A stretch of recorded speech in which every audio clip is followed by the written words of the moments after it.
Have you ever woken up in the morning after a great night's sleep and you still feel tired? No matter the number of hours of sleep you get, no matter the morning routine you put yourself through, you can't escape the tiredness.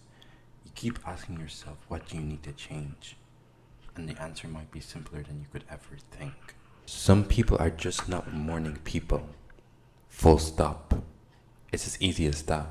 And despite your greatest efforts, you may never be a morning person. And that's okay.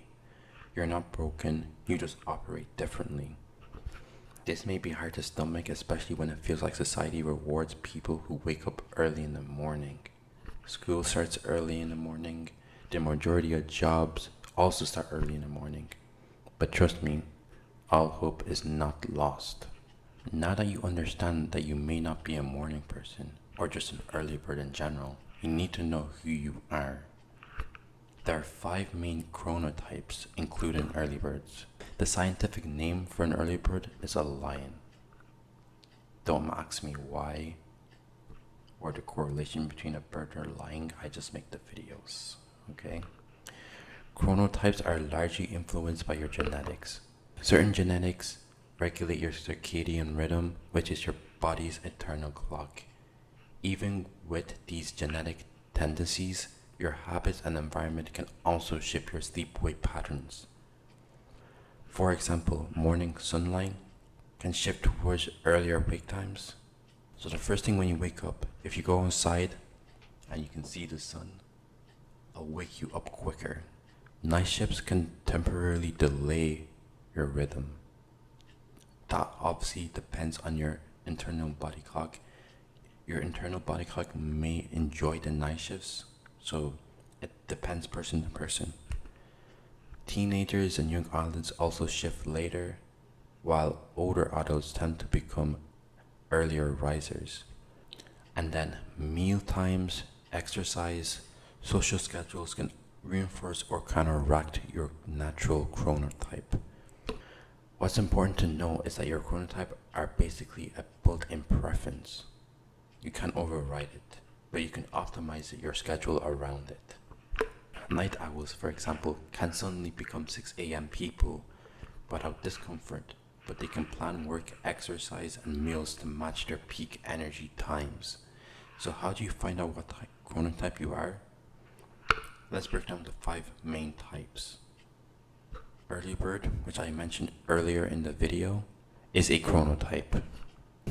Early birds have peak energy levels in the morning around 6 to 10 a.m. Then the energy dips in the afternoon at like around 1 to 4 p.m. I would say. They usually go to bed early around 9 to 10 p.m. and they have specific traits. They're usually goal oriented, they're structured, they like routines, strong focus, especially in the morning. So if you wake up and you immediately want to get work done, you immediately want to be productive, more than likely you are an early bird. Night owls are another chronotype, and they are also known as wolves.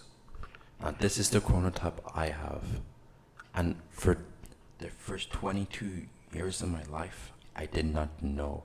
I'd always go to bed early, around like 10 p.m. I'd wake up at like 6 a.m. and every morning I'd feel so tired, and I'm like, I don't understand. I'm getting my 8 hours of sleep. I'm doing everything that you're supposed to. I'm getting no screens before bed, sunlight in the morning, and no matter what I do, I just couldn't have high energy levels in the morning.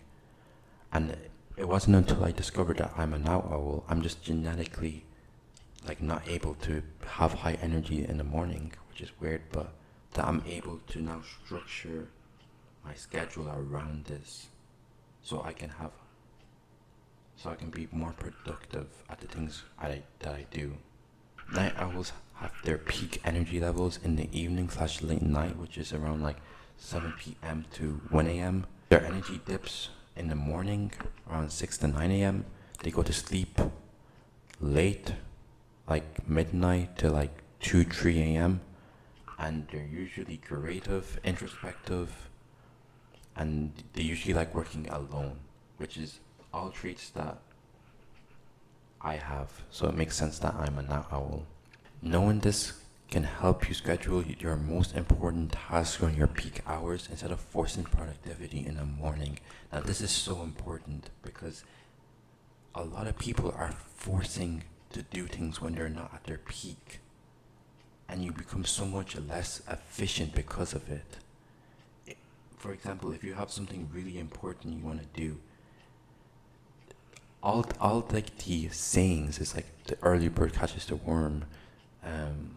There's some other sayings, but all of them, they're all aimed towards being up early and doing your most important thing first. That's not always correct, because if you're an night owl, you would want to do your most important things during when you have the most energy, and that may not always be in the morning. You see what I'm saying? So you need to keep that in mind, and you can almost fit your schedule during your peak hours, so you're not doing your most important things when you have the least amount of energy. It's important. Okay. Now there are three other main type of chronotypes, excluding the early birds and the night owls. These ones, you never really hear people saying them. This is like my first time discovering them, right? The other three types are bears, which is the most common, dolphins. Bears have peak energy during the late morning and the early afternoon, which is 9 a.m. to 3 p.m. Their energy dips in the late afternoon, which is 3 to 5, 6 p.m., and they go to sleep around 11 p.m. The traits that they have is that they follow the sun, they're social, and they have balanced productivity. Which makes sense because school starts around 9 a.m., work starts around 9 a.m., so society kind of builds towards bears, which makes sense because they're the most common. Most people have the bear chronotype. Now, dolphins. Dolphins have peak energy during the mid-morning, but their energy is scattered, right? They might have a lot of energy in the morning, they might have it in the evening, might have it at night. It's all over the place. Their energy dips in the afternoon / mid-evening, and they actually find it difficult to sleep deeply. They wake up easily, they're sensitive to noise, so they're up and that, like they're awake, sleep, awake, sleep. They're kind of all over the place. But the thing is, they're analytical and they're perfectionists. Me personally, I don't know any dolphins in my life. Dolphins, the chronotype, not actual dolphins. But yeah, I don't know any dolphins, but this is a more rare chronotype, so not a lot of people have the chronotype dolphin. Knowing your chronotype can allow more efficient use of your energy levels. We all have a limited amount of energy each day. Make sure you're using it wisely. So after watching this video, do you know what your chronotype is? Comment down below if you think you know yours. If you did enjoy the video, a like would be greatly appreciated. Thanks for watching. I'll see you in the next video. Peace. Oh boy.